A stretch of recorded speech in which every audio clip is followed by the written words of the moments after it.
Това е Валтер от Трявна. Той иска да се занимава с дърворезба и графичен дизайн. Мария е професионален състезател от Хасково и мечтае да стане спортен педагог. Надежда вече 3-та година учи и работи като медицинска сестра в София. А Стаси от Долна баня се подготвя да отвори своя собствена пекарна един ден.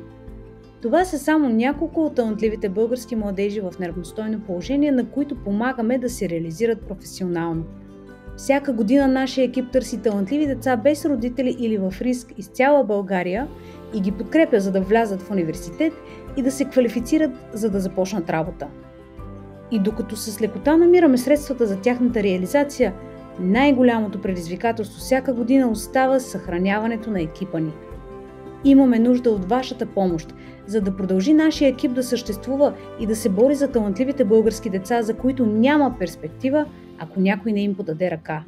Подкрепяйки един младеж, вие подкрепяте съдбата и бъдещето на едно човешко същество. Подкрепяйки екипа ни, вие подкрепяте десетки деца, които ние намираме, за които работим всеки ден и на които можем да помогнем да станат лекари, готвачи, художници, учители, психолози, фризьори и IT специалисти. Подкрепете ни, за да продължаваме да се борим за тяхното бъдеще.